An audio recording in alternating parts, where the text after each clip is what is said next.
Once again, part 2 of a very interesting conversation with the Apostle Leroyce Canterbury, and here he comes now. Welcome again. Yes, sir. Thank you. Now, I must say that first part was very eager to start this part 2. Okay. Now, we were mentioning about where we ended off about Braffett with the Ryan Braffett. You said that nobody knew him, and he had to work by himself to achieve what he did. And after he accomplished that, then everybody knew him, right? I remember, and this example is very disgraceful. We had a guy here called Tyrone Downs, who actually fought for the featherweight championship. I was studying overseas when he did. Tyrone Downs had to go to Trinidad to get back in. Wow. Trinidad. Yeah. So much so that when Tyrone Downs walked to the ring to fight against Jeff Finnett, the Australian World Featherweight Champion, he had no backing. Right. He came up with a Barbados flag and a Trinidad flag by himself. Right. That's what he came up with. Well, listen, I'll tell you how tough things are.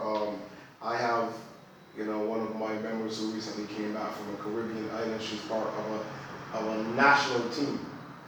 She went to represent Barbados with a national team. What discipline is this? I'm not going to say because obviously, but the reality is that absolutely no backing from government, none whatsoever. And this is one of the things that it hurts to know that people are leaving this island to go to represent their country, and there's no plan by their own government that if something happens to get them out of there, or to actually make sure that they're well taken care of. When I was sitting and talking to her, asking about the experience, it was shocking to hear that food wasn't as it was supposed to be, ration food, no money. It was horrible to know that there are people leaving Barbados to go to represent Barbados, that they're not even backed by their own government, And I've seen this happen over and over because I've spoken to individuals who went as far as England to international tournaments to represent Barbados, that had to raise money on their own to go to represent Barbados. That's horrible. This is absurd. This absurdity as far as I'm concerned. Now, getting back to this point, and I should reiterate that all the great boxers didn't come from a church or a pretty school. Right. They came from the street. From the streets. And from what place that you call blocks, and from crime-ridden neighborhoods. But saw the chance to get out of there by pugilism. As far as I'm concerned, it's the only real sport that can pick you up off the ground and put you somewhere. You see, mediums have to be given to individuals, exposed to individuals, that they can use certain mediums. See, every Argentinian boy, Brazilian boy, they know football is the way out. They know football is the way out. Africans are beginning to understand football is the way out. They're beginning to understand every person is not academically inclined. And this is one of the things that our government has to think about, and they have to consider and provide avenues, make connection, create relationships with international organizations, and give our children a hand up rather than a hand out. Yes. And not only that, the benefits of Jamaica held in 1972. Joe Frazier fought George Foreman for the heavyweight championship of the world in Kingston, Jamaica.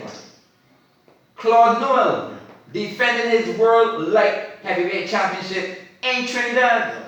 A Trinidadian. Yep. Well, I'll tell you. Terrence Ali fought for the world championship in Guyana. Yeah, I remember when I was a boy, to tell you how sports were. There was an actual occasion when there was wrestling held at the stadium.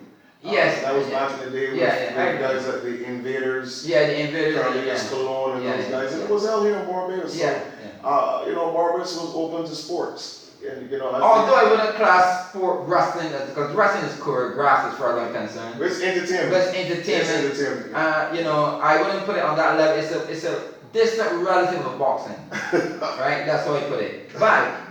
But for instance, had Eugene Wilder been met here, he's the heavyweight champion. Yeah. He has a lot of say in what goes on in his fights. Yes. Let's say he told his promoters, "Listen, I want my next defense to be in Barbados." Right.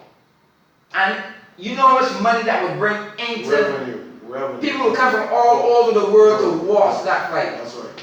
But the lack of respect that was shown to him while he was here, that would never cross his mind. No. All he had to tell his promoter, "Listen, I understand that. you see my next 2 fights?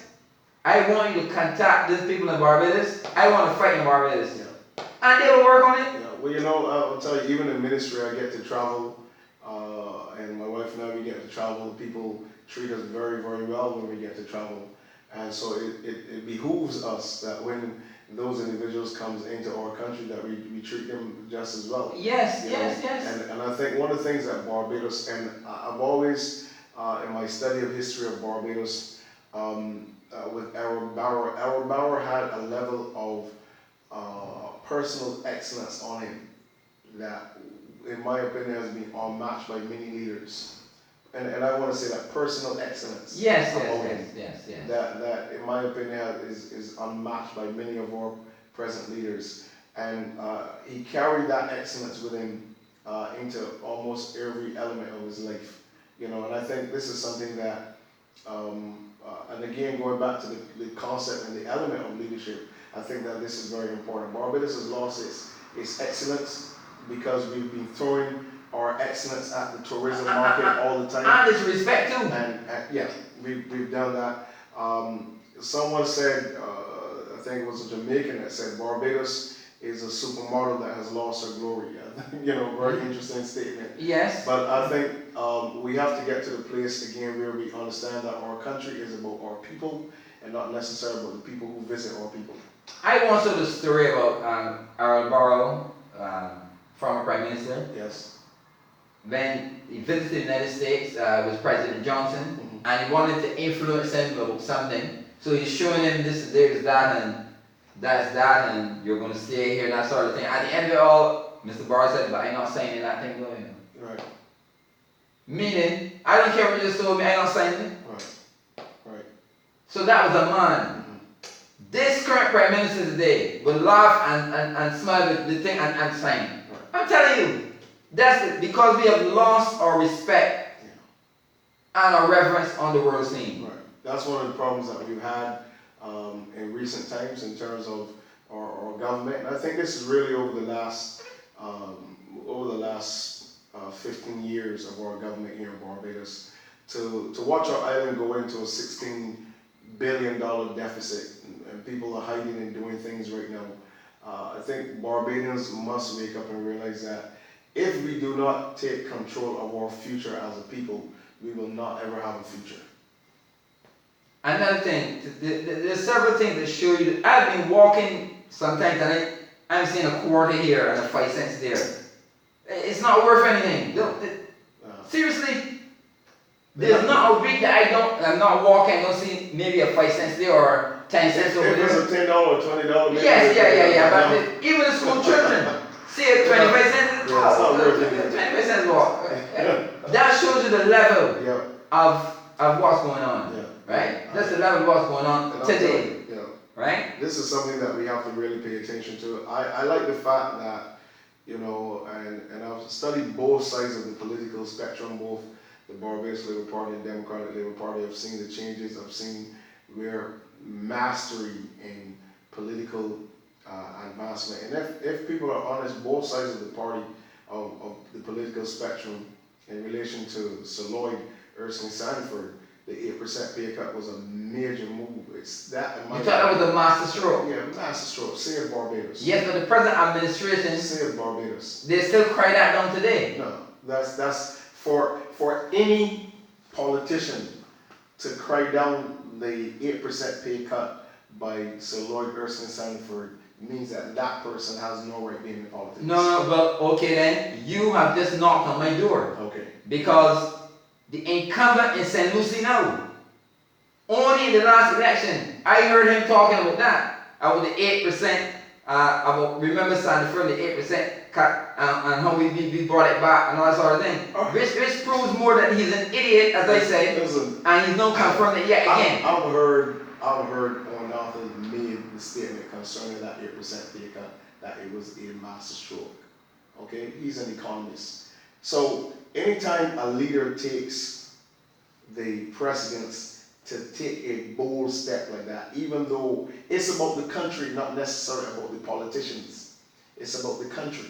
Yes, and you are always saying that the country, the people, it's the about people. the people. Yeah. So, I'm always saying this: you can do things that can move your country forward, but not necessarily The people forward. The people are moving back.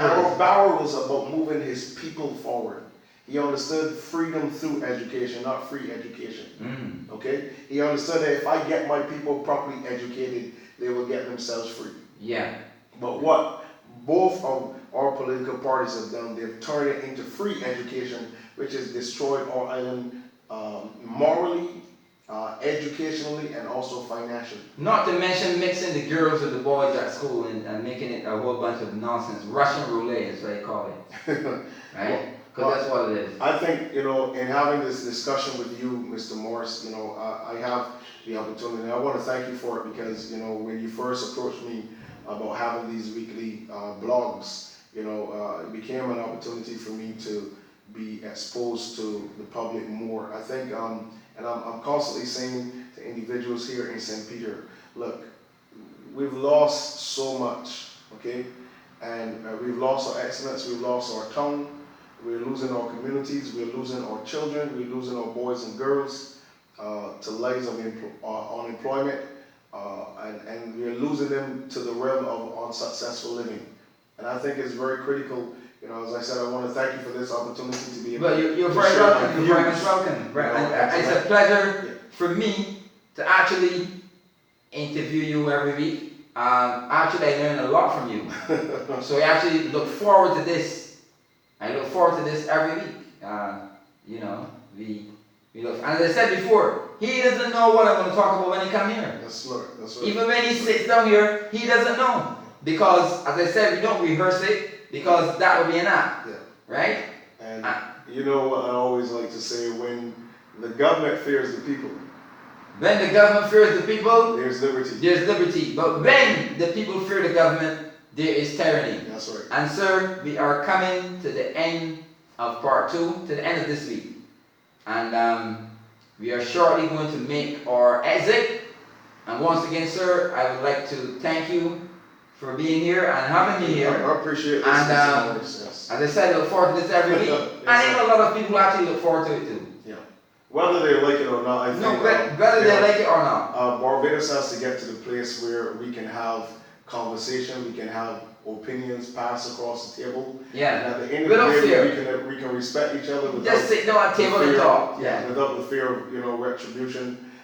We have to get to that level of maturity and development where, because many times an idea that you may think is a waste of time may be a stroke of genius. Yeah. And as we prepare to go, remember our team, when the people fear the government, there's tyranny. That's When the government fears the people, there is liberty. That's right. And with that, it's M.M Out here, over there, everywhere, all over the place.